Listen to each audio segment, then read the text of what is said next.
Hey everyone, welcome back to another video from A Man Talks FPL SC. Well, Game Week 9 was a big roller coaster, so let's see how I went on in Game Week 9 and how I'm looking to shape up the team for Game Week 10 in the team selection video. If you enjoy it, really appreciate a thumbs up. Do please consider subscribing to the channel if you haven't already, but let's get straight into it. So it was safe to say that Game Week 9, personally for me, was a very good game week, that we definitely jumped very high in the rankings. I know for some of you out there, it wasn't the case. It was a pretty tough week for those who jumped on the likes of Kai Havertz and went for a captaincy on him.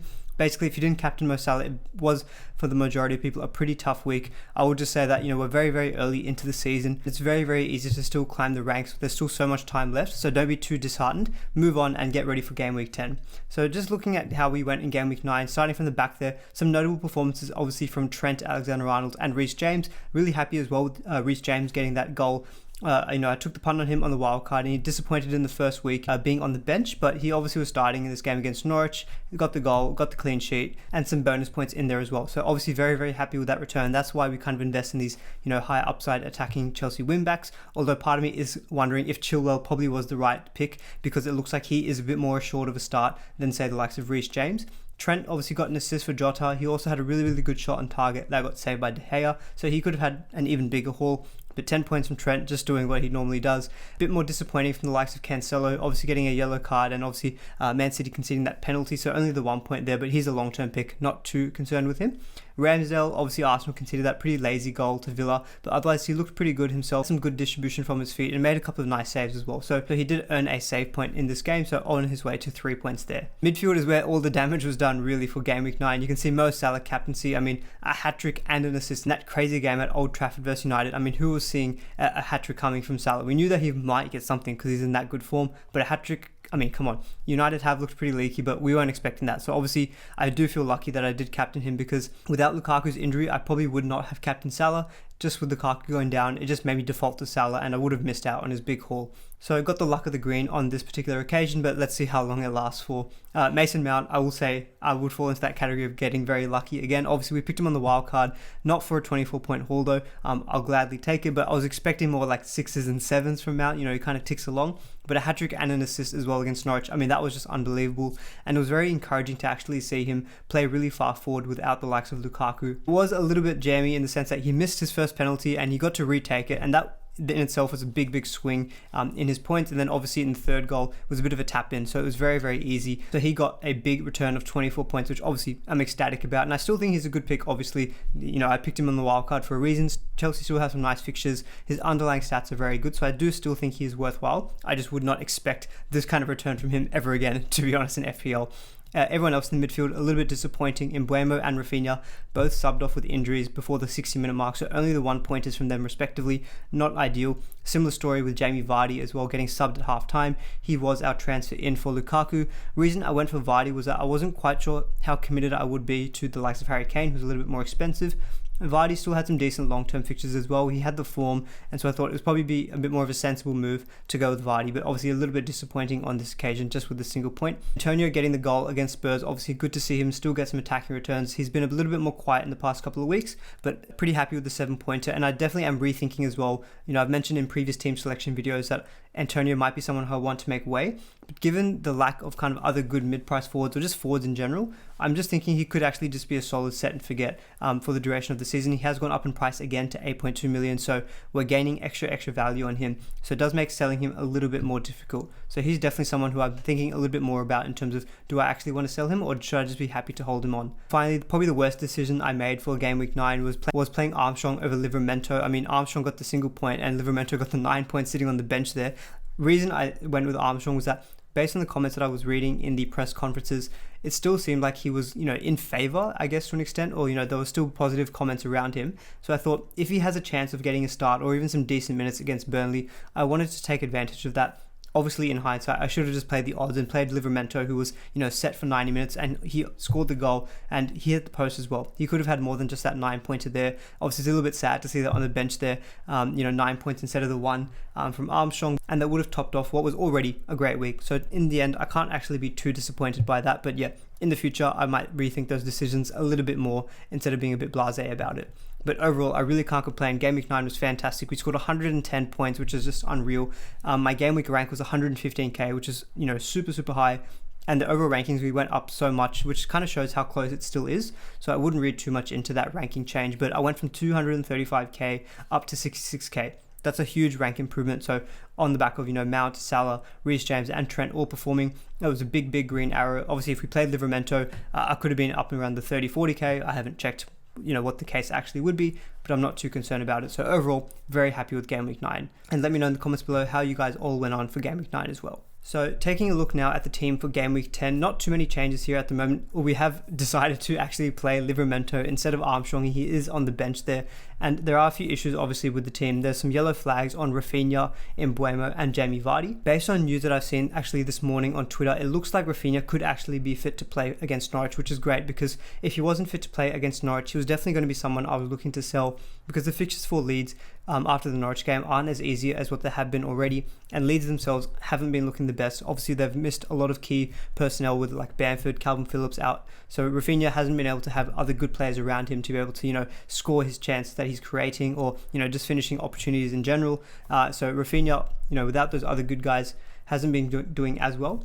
But if he is fit to play against Norwich, he definitely will be staying in the team. No change in our defenders there. I have contemplated potentially shifting on Reece James to Ben Chilwell. I do think Chilwell is probably the better pick than Reece James. Reason being is that James does come on for these 1-point cameos, whereas Chilwell, if he doesn't play, he does normally get benched. And we saw this morning in the Carabao Cup fixture, he did come off the bench and he didn't start, which kind of gives me an indication that, he'll be ready to go for the Premier League fixture on the weekend. And so I think he's a great pick. He's shown really good attacking upside up until this point so far from his return. And I think Chilwell probably is the better pick than Reece James. But given the other issues, I think, in the team with the likes of Vardy and Mbeumo and Rafinha potentially, I think that's a bit of a luxury move. But Chilwell is definitely someone I want to target at the expense of Reece James. I don't think it would happen this week. I'm just going to have fingers crossed that Reece James is fit to play against Newcastle this week, because that's a great fixture on paper.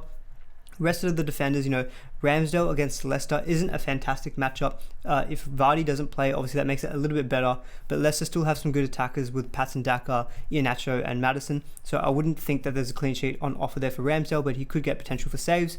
But he's got home fixtures against Watford and Newcastle moving forward, so still not looking to change Ramsdale anytime soon. Neither Trent or Cancelo not going anywhere. Neither is our boy Livramento. He's finally getting a run on this game week, so hopefully he can continue to deliver. I have also toyed with the idea of potentially playing Ben Foster instead of Ramsdale, but the reason that I've opted with Ramsdale is that I just think Arsenal are a better defence than Watford. So even though Foster probably has got the better fixture, I'm not going to back the cycling JK unfortunately for this game week. So looking ahead to the attackers, this is where we're going to see most of the transfers that I'm thinking about moving forward. I mean, not with Salah, captain. That's a set and forget. No more comment. Mason Mount, obviously away to Newcastle. I think with Lukaku being out, you'd expect that Mount is probably going to be nailed on good underlying stats, mainly in the creativity side of things. So definitely looks like there could be some attacking returns on offer for Mount. I did originally say that he could be my placeholder for Heung-min Son, but the more I'm thinking about it, Chelsea still have some good long-term fixtures. He's a good long-term pick as well in the fact that he is very steady. He does tick over with attacking returns, assists, a goal here and there.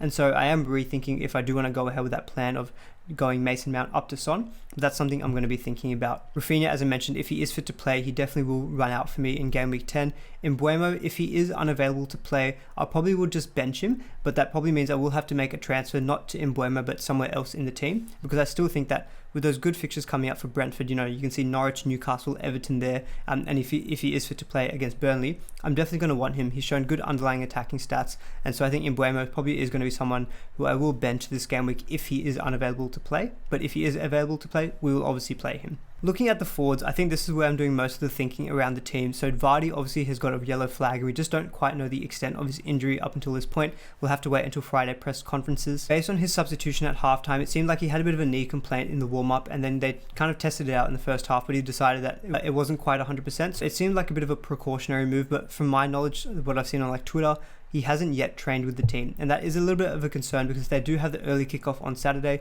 One good thing about that is that we hopefully do get some early team news before the actual deadline, because I think if Vardy is unavailable to play, he definitely will be a transfer out for me. Big reason being is that at 10.6, 10.7 million, whatever he is now, I think that's just too much money to be, benching for a single game week. I can handle an Embuemo, but a Vardy who's that expensive and obviously it still is a good long-term asset, I think I probably would still lean towards taking him out if he is unavailable for this game week. And Mikel Antonio, as I mentioned, still a good fixture against Aston Villa away in game week 10. Very tough matchups coming up with the likes of Liverpool and Man City. He does have Wolves and Brighton in between that, but then he has Chelsea after that, so it is a tough run of games. The thing with West Ham, though, is that from game week 16, I believe, they have a really, really nice run of games where they do play the likes of Norwich, and I think I'm definitely going to be wanting Antonio at that point in time, so I am reconsidering whether I do even take out Antonio, potentially move some money out of the forwards into the midfield, because we're seeing there's not a lot of great forward options, but there's a lot of good midfielders. I like my midfield at the moment. I would love to have like Phil Foden. I would love to have Heung-min Son. I think that's already 6 out of the 5 spots that we're talking about. Whereas with the forwards, yes, I would like Tony. I'd probably still like to keep Antonio, but apart from that, I'm not sure if anyone's standing out to me at the moment. So if Vardy is unavailable, I think I will take that as an opportunity to take the money out of that position. Probably downgrade to someone like Ivan Toney and use that extra money to upgrade somewhere in the midfield. You can see that I've already got 3.8 mil in the bank, so I've got quite a lot of money to play around with. You can see that my bench is pretty weak at the moment with Foster, Brownhill, Duffy and Armstrong. When I first wildcarded, I did decide to keep my bench relatively cheap. That's just my general playstyle. But given the amount of injuries that we're seeing and a lot of rotation from your big teams like Chelsea and Man City, I am rethinking if that wasn't the right thing to do and potentially upgrading a little bit more in the bench with some of my transfers. So that is something I'm thinking about with my future moves. If hypothetically Rafinha, Embuemo and Vardy are all fit to play, I realistically could potentially roll the free transfer this week. Although I am potentially leaning towards getting Ivan Toney, who does have Burnley in this game week and then Norwich next game week, and Armstrong is an issue. So Armstrong to Toney could be something that I do that will give me a little bit extra bench depth, because then I could have Livramento probably as my first sub, along with Brownhill and Duffy. I think that gives the bench a little bit more strength. As you can see at the moment, Duffy has got Liverpool at home, Brownhill doesn't really get too many attacking stats, and then Armstrong's not even playing at this point in time. He's mainly coming off the bench. So even if we had like rotation with Cancelo and Reece James, it's not a great situation. So I do think even if I have no issues with my starting 11, I probably will still make the move of Armstrong to Toney. So I've just jumped onto the main FPL page just to hopefully illustrate my potential moves and what I'm currently thinking a little bit easier than me just talking through that before. And so what I mentioned before, if all of my players are fit in terms of, Embuemo, Rafinha and Vardy, I'll probably just make the one move of taking out Armstrong for Toney. That move would leave me 3.3 mil in the bank, and I would be having Livramento as my first sub. I still haven't learned my lesson, but I think getting on Toney is probably going to be the right move for this particular game week. And then we'd be playing probably a 3-4-3, playing all 3 of our forwards, having Brownhill on the bench there. So that'd be one way I could easily play this game week. Just resetting it there, if hypothetically Vardy is ruled out, what I probably would do is probably take him out, because I think it's too much money to be leaving on the bench there. And I probably still would bring in Toney, just because I'm just not quite thrilled yet with Kane's performance, against West Ham. It wasn't very good, and I probably have a little bit more faith in Son moving forward, because he just kind of ticks along. He's a little bit cheaper than Kane as well by 2 million, and with this whole thing about Salah doing so well that we don't even have to captain another premium, it could make more sense to potentially spread the funds a little bit more, and so I could opt to go for a Son instead. But as you can see there, if I did go Vardy to Toney, that's 8 million in the bank, which is so much money, burning a hole in my pocket. And so what I mentioned before, I could easily upgrade Brownhill to Son. Potentially could get Foden as well. It's a bit of a 50-50 call. I haven't made my mind up on yet. But Son, I think, is probably one of those players who I'd be leaning towards more as a, just long-term set and forget. Manchester United, this particular game week, is obviously on paper a tough fixture, and you would expect that they would definitely want to be trying to bounce back after that tough game against Liverpool. But Son, I see as the kind of player who can do well in those games. Apparently, he's got a very good record against Everton, and then he gets into those nice run of games. And so I think Son probably could be someone I opt to bring in for a -4 this game week. Otherwise, I could go for a Foden, and I probably would have around 4 mil in the bank there. So just looking at that, that's a pretty nice midfield that I'd be pretty happy with. Embuemo, Son, Mount, Rafinha, and Salah. One thing that could let me do with that 2.2 mil in the bank is that we're seeing that there's no other real kind of mid-priced forwards sticking their hand up. I mean, maybe Jimenez, maybe Callum Wilson is someone I'm generally interested in as well, because I think he's usually a pretty good option for FPL. And so I could use Armstrong as a placeholder to get in a mid-priced forward down the line. Or alternatively, if I really do want Foden and he continues to be playing, getting good returns, looking nailed on, which he is admittedly, Rafinha could be someone who makes way for him, because his fixtures do start to toughen up moving forward. And so there I've got 8.8 mil in the bank, and we could very easily afford Foden. And so this could potentially be a move I would make, maybe not necessarily next week, but it could be something I do down the line. And then you can see that that midfield looks even better potentially.